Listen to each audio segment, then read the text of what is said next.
Assalamualaikum warahmatullahi wabarakatuh. Waalaikumsalam warahmatullahi wabarakatuh. Selamat datang di podcast Quranik Scientia, sebuah ruang obrolan inspiratif yang akan membahas berbagai topik menarik seputar pendidikan Islam dan pengembangan generasi muda. Bersama saya Nudia Rahmadani, jumpa lagi. Nah, hari ini nih kita kedatangan bintang tamu lagi nih. Salah satu dari orang di balik layar lagi. Kalau kemarin sudah ada 2 orang, maka hari ini kita datangkan lagi 1 orang dari balik layar Madrasah Quranik Scientia. Ada Bapak Dr. Muhammad Qasim di sebelah saya. Ya, selamat datang kasih. Pak. Ya, Assalamualaikum warahmatullahi wabarakatuh. Oke, nah sebelum kita lanjut diskusi nih, baiknya kita kenalan dulu kali ya dengan Bapak yang di sebelah saya ini. Nah, Bapak merupakan dosen juga ya Pak? Ya, dosen. Sebenarnya home base-nya di program Doktor S3 di UIN Imam Bonjol Padang dan juga mengajar di S1 dan di S2-nya. Bidang keilmuannya memang di pendidikan agama Islam. Oh, fakultasnya? Fakultas Tarbiyah dan Keguruan. Oke. Yes. Nah, selain itu Bapak juga merupakan wakil dekan 1 nih. Iya, betul. Jadi wakil dekan 1 itu membidangi akademik dan kelembagaan. Jadi ngurus kurikulumnya gitu ya, proses belajarnya di Fakultas Tarbiyah tentunya. Dan juga ada kelembagaan, pengembangan kelembagaan, maka salah satunya adalah kita mendirikan dan mengembangkan madrasah laboratorium yang disebut dengan Madrasah Sanawiyah Quranik Scientia. Oke. Namanya ikonik banget ya, sahabat Quranik Scientia. Kalau kita dengar nih yang bikin enak tuh namanya adalah Madrasah Quranik Scientia gitu. Yeah. Nah, berarti ini merupakan besutan pimpinan UIN apa gimana nih Pak? Kenapa bisa ada berdiri Madrasah Quranik Scientia ini? Boleh sedikit diceritakan Pak? Oke, sahabat Quranik Scientia dan Nudia, sebenarnya ini madrasah ini sudah menjadi cita-cita lama oleh pendahulu-pendahulu kita di Fakultas Tarbiyah. Saya kira di antara mereka sudah ada yang pensiun, bahkan sudah ada yang almarhum ya. Jadi sudah banyak yang menginginkan terbentuknya laboratorium ini. Karena kita ini kan Fakultas Tarbiyah ini kan LPTK ini. LPTK, jadi apa itu LPTK Pak? Jadi ya memang untuk memproses lahirnya para pendidik dan tenaga kependidikan kan. Jadi oleh karena itu mereka akan menghasilkan lulusan-lulusan yang siap menjadi guru di lapangan. Bagaimana mungkin kita mengajarkan teori saja kalau kita tidak punya bukti bahwa kita juga bisa memberikan pengelolaan sekolah atau madrasah yang cukup ideal itu. Kalau tidak maka perguruan tinggi itu seperti Menara Gading kan? Ya hanya cerita teori saja tapi tidak ada buktinya. Oleh karena itulah banyak keinginan dari dulu bagaimana kita sebagai LPTK ini memiliki madrasah laboratorium. Dan ternyata itu sudah banyak dilakukan seperti UIN Jakarta dulu kan, ada juga di Jogja, ada di Medan gitu ya, dengan berbagai macam bentuknya gitu. Maka alhamdulillah baru tahun kemarin kita dapat kesempatan, dapat izin untuk mendirikan madrasah laboratorium ini. Dan kita memang tidak menggunakan istilah labor karena tidak semuanya orang nanti berpikir positif. Labor jangan-jangan ini tempat uji coba ya kan? Betul. Uji coba, kelinci percobaan jadinya. Bukan itu dimaksud. Tapi ya sebenarnya kampus itu punya laboratorium untuk mempraktekkan konsep-konsep atau teori-teori yang mereka pelajari. Bukan uji coba konteksnya. Nah, untuk menghindari makna yang bias itu, maka yang penting kita buat madrasah yang di dalamnya itu mampu mengintegrasikan Al-Quran dan sains. Karena latar belakang UIN itu sendiri pun dikonversi dari IAIN dulu jadi UIN, itu kan juga karena ingin menggabungkan antara, mengintegrasikan antara Islam dan sains kan. Tentu yang dimaksud adalah Al-Qurannya. Maka ketika itu kita yang penting carilah namanya. Ada Quran, ada sainsnya. Jadi berbagai macam variasi nama ketika itu. Maka muncullah Pak Dr. Hadeli, dosen kita ya, bahasa Inggris juga orang evaluasi. Beliau ketika itu memberikan nama ini Quranik Scientia. Langsung karena keren, unik ya kan, langsung kita sepakati. Maka dia menjadi Madrasah Sanawiyah Quranik Scientia. Diharapannya itu tadi basisnya Al-Quran dan juga mengembangkan sains. Begitu nih dia. Nah begitu tuh ternyata ceritanya sahabat Quranik Scientia. Oke, itu tadi tentang sejarah berdirinya nih Pak. Ya. Nah, kan kita kalau cerita madrasah kan udah banyak ya Pak di Kota Yes, Padang betul, ya, banyak banget gitu. Betul. Nah, menurut Bapak nih apa sih yang menjadi pembeda kita dengan madrasah-madrasah lainnya yang ada di Kota Padang Pak? Oke. Sebelum itu ada pertanyaan awal sebenarnya, kenapa harus sanawiyah? Nah, gitu ya. Ya benar, Nah, kenapa harus tidak MI, sanawiyah? kenapa tidak aliyah? Iya, gitu betul. Ya kan? Nah, ini juga menarik sebenarnya sebelum kita masuk ke distingsi tadi, karakteristik yang membedakan kita. Mohon maaf, selalu saja di masyarakat kita itu madrasah sanawiyah itu dianggap ya nomor sekian lah ya. Yang kebanyakan justru itu kan negeri. Kalau di tingkat SMP itu negeri. Lalu yang kedua apa lagi? Ya sekolah-sekolah umum yang berbasis Islam, Ya. sekolah umum. Ya betul. Tapi yang madrasah ini kenapa tidak ada yang dalam bentuk swasta, tetapi dia terkemuka, gitu oke. kan? Itu pertama. Jadi kita ingin ada madrasah yang betul-betul berkualitas, ya kan, berkualitas. Tidak saja menjadi pilihan alternatif itu sekolah-sekolah umum yang Islam. Kenapa tak langsung madrasah? Bukankah madrasah itu sudah jelas konotasinya Islam gitu ya Pak? madrasah itu ya lembaga-lembaga Islam gitu kan. Satu. Lalu yang kedua kan selalu saja orang belajar madrasah itu yang keren itu yang kalau ingin betul-betul menjadi seorang muslim yang baik itu ke pesantren.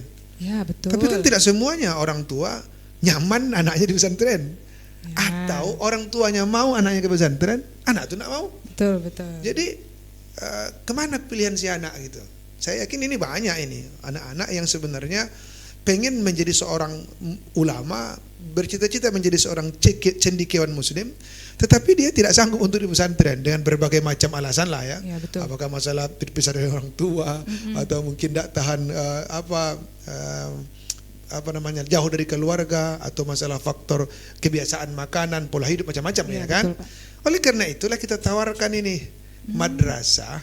Jadi kita ingin di sini ada penggabungan nanti, kekuatan pesantren ada, kekuatan sekolah itu juga ada. Kekuatan pesantren itu di mana? Tafaqquh fid dinnya. Nah, itulah tadi yang Quranik. Kekuatan sains itu sekolah-sekolah itu di mana? Sekolah umum itu di sains. Maka kita ingin padukan. Kenapa madrasah sanawiyah? Itu tadi sebetulnya kalau di Kota Padang pun tingkat jumlah siswa yang memasuki usia SMP sederajat itu kan cukup besar ya. Betul. Dan SMP negeri yang ada itu sebenarnya tidak bisa menampung, ya kan? Maka kita ingin berharap kita juga sebagai LPTK kampus berkontribusi kan ke masyarakat Kota Padang, Sumatera Barat khususnya ini untuk menawarkan sekolah untuk tingkat ini MTS ini. Apalagi ini adalah masa-masa yang sangat namanya remaja ya kan. Biasanya tadi tradisi kita juga pesantren itu kalau di Sumatera Barat memang sesudah SD kan. Iya betul Pak. Tradisinya. Maka tadi itu kita ingin ambil itu. Oke, bagi orang tua yang belum sanggup atau anak-anak yang tidak memilih pesantren, ayo di sini tempatnya. Kita ada di madrasah ini dengan pola pesantren, tapi tidak nginap, tidak boarding, tapi formatnya full day, gitu kan. Betul. Tapi insya Allah prosesnya kita akan menawarkan seperti yang ada di pesantren. Nah, itu kenapa sanawiyah itu. Baru tadi pertanyaannya apa kelebihannya gitu ya? Iya, apa karakteristiknya Pak, pembedanya. Apa karakteristiknya? Ya ini, kalau kita dari segi ilmiah, dari ilmu pendidikan Islam, ya, dalam kajian ilmu pendidikan Islam, sebenarnya tujuan pendidikan itu apa sih? Pertanyaan filosofi yang paling mendasar itu, kenapa harus sekolah? Betul, kenapa harus sekolah? Nah, sekolah. Iya. Kalau jadi pitih, jadi menggalih aja lah, jualan aja kita. Banyak kok yang nggak sekolah, orang yang kaya juga, ya Pak, benar-benar. Jadi kenapa harus kalau di sekolah kampung Pak? berkebun aja lah. Banyak sawit, banyak karet ya kan? Iya betul. Atau beternak aja kita. Ngapain harus sekolah? Betul, kenapa harus sekolah kita? Gitu kan? Dan ternyata dalam undang-undang Sisdiknas itu dijelaskan, ditegaskan tujuan pendidikan nasional itu adalah beriman, bertakwa, berakhlak mulia. Itu indikator utama itu. Iman, takwa, akhlak mulia. Dan itu juga menjadi amanat dalam undang-undang dasar kita, bahwa negara itu, pemerintah itu harus menyelenggarakan pendidikan dengan sistem yang membangun sistem itu dari agama, iman, takwa, akhlak mulianya itu. Nah, kalau begitu sekolah itu sebenarnya untuk apa? Untuk Allah kan. Karena ini perintah Allah. Karena perintah Allah lah kita makanya sekolah. Makanya kita menuntut ilmu gitu kan. Supaya apa? Supaya kita beriman bertakwa. Pada akhirnya kita menjadi hamba yang berakhlak mulia. Pertanyaannya lagi adalah bagaimana caranya supaya beriman bertakwa berakhlak mulia itu? Kalau dalam konsep Islam, iman, takwa, akhlak mulia itu tidak bisa dilepaskan dari konsep yang diajarkan oleh Allah Subhanahu wa taala. Apa itu? Al-Qur'an. Karena kita ini adalah ciptaan Allah, maka siapa yang diciptakan itu pasti ada aturannya. Sebagaimana orang memproduksi mobil, iya kan? Bagaimana merawat mobil, bagaimana menghidupkan mobil, itu pasti ada panduannya kan? Ada aturannya gitu ya, Pak. Siapa yang membuat panduannya itu? Yang buat aturan itu, kapan dia, gimana ngidupinnya, gimana servisnya, kalau rusak gimana cara gantinya, kan ada panduan itu. Iya. Siapa yang buat panduannya? Pabrik mobilnya. Pabrik, orang yang buat mobilnya. Iya. Iya kan? Maka kita juga begitu, kita ini kan ada yang buat, yang kita itu siapa? Allah. Lalu bagaimana cara kita menghadapi hidup ini? Ya dengan manual book yang dibuat Allah itulah. Apa dia? Al-Qur'an. Nah, persoalannya lagi ini ya, dan pemirsa semuanya, apakah benar kita umat Islam yang mayoritas ini sudah betul-betul literat dengan Al-Quran? Sudahkah betul-betul kita berpedoman pada Al-Quran? Apalagi kita di Minang, adat bahasa Syarak bahasa Kitabullah. Jadi perlu kita mengintrospeksi diri seberapa besar upaya kita untuk menjadikan Quran itu sebagai pedoman kita. Tidak sekedar membaca, menghafal ya juga, memahami maknanya ya juga. Kalau bisa disingkat paling tidak ada 7 itu. Mulai dari tahsin, cara membaca Quran dengan baik. Ada tilawah, bagaimana kita membaca Al-Quran itu untuk diikuti. Ada tafsir, pahami maknanya. Ada tahfiz tadi ya, dihafal. Berapa yang kita bisa, kalau bisa semuanya gitu kan. Lalu ada lagi tafsir dan tadabbur, baru kita renungkan maknanya. Ada tatbik, amalkan isinya. Baru ta'lim, dalami terus-menerus, ajarkan dia, diamalkan dia. Sehingga kata Nabi, khairukum man ta'allamal Qur'an wa 'allamahu. Bahkan suksesan Nabi Muhammad SAW merubah masyarakat yang jahiliyah itu karena Quran. Tengoklah surah Ali Imran 164. Ini enggak ceramah dikit ya kan? Apa kata Allah dalam surah itu? Laqad mannallahu 'alal mu'minina idz ba'atsa fihim rasulan min anfusihim yatslu 'alaihim ayatihi wa yuzakkihim wa yu'allimuhumul kitaba wal hikmah wa in kanu min qablu lafi dhalalin mubin. Saya yang berkecimpung di pendidikan Islam rasanya belum menemukan ayat yang sekeren ini, yang melebihi dari kerennya ayat ini ya, dalam konteks membentuk peradaban, merubah masyarakat yang buruk menjadi baik. Karena ayat ini bercerita Allah anugerahkan kepada orang-orang beriman dengan hadirnya seorang Rasul di antara kita yang merubah masyarakat yang dulunya mereka itu sesat yang nyata, dhalal mubin. Dengan cara apa? 3. Tilawah, tazkiyah, ta'lim. Tilawah itu baca Quran. Tazkiyah itu perbaiki rohaninya. Ta'limul kitab wal hikmah itu ajarkan dia Al-Quran dan hikmah, sunnah. Nah, itulah yang kita inginkan Quranik di sini itu.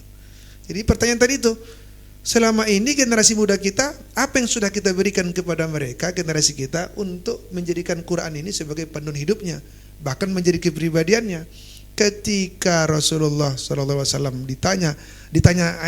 ditanyakan kepada Aisyah tentang akhlak Rasulullah, apa jawab Aisyah?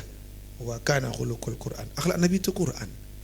Nah, pertanyaan tadi, bagaimana caranya kita mendidik anak-anak kita supaya dia berkarakter Quran? Maka kita pengen fokus ini, sanawiyah kita ini betul-betul menjadikan Quran itu menjadi core-nya, menjadi basisnya. Di sini ada PAI, iya. Di sini ada sains, iya. Di sini ada bahasa, iya. Humaniora, iya. Tapi tolong, basis utamanya itu Quran. Maka pastikan tidak ada anak-anak kita yang tidak pandai baca Quran. Pastikan anak-anak kita punya target hafalan minimal berapa juz, tamat di sini minimal. Pastikan anak-anak kita paham secara umum makna-makna ayat Al-Quran.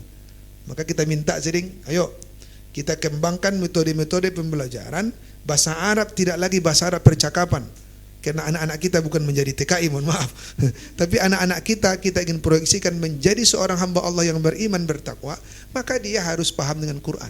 Maka nanti coba kita kembangkan bahasa Arab kita itu juga berbasis kepada Quran. Sehingga dia baca Quran, tidak sekedar baca tok, tapi paham maknanya. Sehingga dia renungkan dan berpengaruh pada perilakunya. Saya kira belum ada ini sanawiyah seperti ini ya kan. Gitu. Nah, begitu tuh. Jadi yang menjadi pembedanya adalah jiwa Quraniknya Quran, gitu ya, Pak. Dengan tadi sainnya juga ya kan? Iya. Sainnya. Tanpa menyampingkan sain. Karena sain dengan Quran tidak mungkin Dipisahkan. pisahkan Iya. dan bertentangan. Betul. Jadi Nudia dulu kami belajar ilmu alamiah dasar ya kan. Pertanyaannya adalah bisa enggak Quran dengan sain itu bertolak belakang? Kalau di barat itu yang terjadi. Ya, betul. Mereka melakukan dikotomi ilmu. Sain ya sain, Quran ya Quran. Iya. Agama ya agama, jangan digabungkan. Apa kata Prof. Ahmad Baikuni? Tidak mungkin itu bertentangan. Karena kedua-duanya hakikatnya bersumber dari Allah Subhanahu wa taala.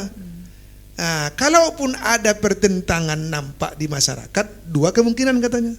Yang satu adalah ulama-ulama belum tepat menafsirkan Qur'annya. Atau yang kedua adalah temuan sainnya yang keliru. Sain itu kan relatif tuh. Iya, betul. Hari ini benar teorinya, bisa jadi digugurkan oleh teori berikutnya. Iya. Tetapi secara hakikatnya tidak mungkin bertentangan karena dia adalah sama-sama berasal dari Allah. La ilma lana illa ma'allamtana. Makanya kita yakin ini anak-anak kita remaja ini kita didik dia dengan basis Quran dan sains dengan terintegrasi begini, maka tujuan pendidikan iman takwa akhlak mulia itu mudah-mudahan akan terwujud secara efektif insyaallah. Insyaallah. Mudah-mudahan ya, Pak. Iya, mudah-mudahan doa kita apalagi di bulan Ramadan ini kan. Betul, mudah-mudahan diijabah gitu ya, Ijabah. Pak. Oke, nah itu tadi karakteristiknya dengan atau pembeda dengan madrasah lain gitu ya, Pak. Karena tidak dipungkiri bahwa pendidikan yang di bawah Kemenak atau madrasah gitu ya, baik MI, MTS, MAN itu selalu dijadikan second choice, benar Pak? Yes, betul. Nah, Ya, betul. itu harus kita akui ya, Pak. Selalu dijadikan second choice karena kebanyakan anak-anak kita bakal memilih masuk sekolah negeri atau SMP. Iya. Nah, itu juga tuh yang bagaimana yang akhirnya nanti apa ya yang membuat Madrasah Quranik Sayentia nih pilihannya gitu, Ya. Pak. Apa kira-kira, Pak, yang tidak menjadikan kita sebagai second choice? Ya, itu tadi yang saya katakan. Kalau kita menyadari tentang hakikat pendidikan itu, ya, kalau dia betul-betul menyadari hakikat pendidikan itu pasti dia akan menginginkan anak-anaknya itu menjadi iman bertakwa berakhlak mulia tadi kan. Maka kalau kita lihat jujurlah secara proses, kita tidak menyalahkan yang lain, tidak mengganggu teman-teman lain, enggak ya, sama-sama baik. Tapi kita ingin menawarkan ada prioritas kita untuk pembinaan iman takwa akhlak mulia itu. Dan dalam Islam tidak mungkin iman takwa itu terbentuk kalau dia tidak taat beragama. Toh iman itu sendiri bahasa Al-Quran kan. Takwa itu bahasa Al-Quran bukan. Akhlak mulia itu bahasa Al-Quran bukan. Bagaimana mungkin iman takwa akhlak mulia itu bisa dimiliki tapi kita mengabaikan Quran gitu loh. Jadi sebenarnya kita akan meyakinkan sebenarnya kepada masyarakat, dan kita juga minta juga dukungan kepada masyarakat bahwa kita ingin mengembangkan suatu model pendidikan yang tetap beradaptasi dengan perkembangan zaman gitu ya. Makanya sekarang kita buktikan dengan penyajian proses berbasis digital ya kan. Anak-anak belajar pakai tab, pakai smart TV gitu kan, menggunakan wifi yang bisa kita filter untuk pembelajaran. Kita tetap beradaptasi, tetapi kita tidak lupakan pondasi awalnya itu adalah iman, takwa, akhlak mulia. Jadi kalau justru fenomena selama ini orang tua justru banyak loh yang memiliki kesadaran tinggi akhirnya memilih sekolah-sekolah yang swasta tapi memiliki komitmen yang kuat terhadap pembelajaran pendidikan Islam yang secara kafah itu. Ya sekali lagi saya katakan selama ini itu banyak direbut diambil oleh justru sekolah-sekolah umum sebenarnya, tapi mereka mengintegrasikan Islam. Kenapa tidak sekalian kita jadikan betul madrasah? Madrasah itu sudah jelas ada muatan kurikulum wajibnya itu, ada Quran hadis, ada akidah, ada akidah akhlak, ada fikih, ada sejarah kebudayaan Islam, ada bahasa Arab. Dan ini bukan bersifat tambahan, ini pokok. Nanti kita tambahkan dengan tahfiz, kita tambahkan pengembangan bahasa berbasis Quran gitu kan. Jadi kalau masyarakat mengenal betul MTSKS ini, saya kira ini akan menjadi bukan pilihan kedua ketiga. Insya Allah ini akan menjadi pilihan pertama ya. Insya Allah. Insya Allah ya Pak. Insya Allah. Mudah-mudahan bisa benar gitu. Nah itu tadi karena kan kita setelah berbincang nih dengan Bapak gitu ya, ternyata luar biasa di balik Madrasah Quranik Sayentia ini. Nah, kalau kita mau mengembangkan yang mau kita inginkan tadi, otomatis kita harus ada pakem-pakemnya dong, Pak. Yes. Nah, bagaimana dengan standar gurunya nih, Pak? Karena guru pasti salah satu yang menjadi pakem utama untuk mewujudkan yang kita inginkan tadi. Ya, kalau itu kita punya komitmen yang sama itu. Kita di yayasan juga punya komitmen. Yang menjadi ujung tombak ini guru. Sehebat apapun kurikulumnya, kalau gurunya nggak beres ya enggak mungkin. Sehebat apapun metodologi diajarkan, prosesnya kalau gurunya nggak beres ya kacau aja. Itu yang dikatakan oleh Mahmud Yunus kan. At-tariqatu ahammu minal maddah. Metodologi itu, model itu, proses pembelajaran secanggih apapun itu lebih penting daripada materi. Hafal betul kita materi-materi, tapi metode yang nggak bagus nggak jadi. Jadi metode, cara itu lebih penting daripada materi. Walakinnal mudarris ahammu minat tariqah. Jangan lupa, guru jauh lebih penting daripada metode-metode itu. Canggih kita pakai digital di sini ya kan, luar biasa. Tapi kalau gurunya tidak bagus, itu percuma. Waruhul mudarris ahammu minal mudarris nafsi. Tetapi ruhani guru itu jauh lebih penting daripada itu semua. Maka kita punya program, guru-guru kita ini harus kita betul-betul seleksi dari awal kan. Dulu berapa? Ada 150-an ini mendaftar. Padahal yang kita minta hanya beberapa orang kan. Nah, ya kan. Apa kriterianya ketika itu? Kita usahakan S2. Karena kita juga butuh mereka memiliki ilmu, menguasai materi. Tapi tak itu saja. Mereka juga punya pemahaman dan pengamalan yang baik tentang Islam. Makanya jangan bilang, oh ini nampaknya orang dalam aja yang ngajar. Enggak. Memang kita cari guru-guru sains misalnya, tapi mereka juga punya track record pemahaman tentang agama Islam. Makanya tidak salah banyak guru-gurunya yang justru memang yang backgroundnya itu dari tadris UIN. Karena dulu di UIN mereka, Bu Nudia, ngajar apa? IPA. Dari fisika dulu. Kan belajar tentang integrasi Islam. Belajar tafsir Tarbawi, hadis Tarbawi, belajar fikih dulu kan, iya, belajar betul, sejarah. Jadi sudah, insya Allah pemahaman Nudia itu sudah komprehensif. Maka guru-guru seperti ini yang kita harapkan. Ada juga guru-guru lain yang memang di luar UIN, tapi track recordnya, pemahamannya, akhlaknya kita lihat, mereka itu punya loyalitas yang kuat terhadap Islam. Guru-guru seperti ini yang kita inginkan kan. Nah, makanya tadi S2 dia atau bersertifikasi, berpengalaman, akhlak mulianya. Alhamdulillah setahun ini rasanya kita puas ya dengan keberadaan guru-guru kita yang ada. Alhamdulillah. Cuman ini PR kita, kami lagi bagaimana meningkatkan kesejahteraan guru ya kan. Itu juga penting ya kan. Nah, itu penting juga itu. Ya begitu. Oke, nah begitu sahabat Quranik Sayentia. Tadi tuh udah dijelaskan tentang pakem gurunya seperti apa gitu ya. Kemudian juga tentang background dari Quranik Sayentia itu juga seperti apa. Nah, sebelum kita akhiri nih Pak, harapan Bapak untuk Madrasah Quranik Sayentia ini apa sih Pak? Oh ya, tentu harapan pertama kita ingin Madrasah Quranik Sayentia ini menjadi aset umat.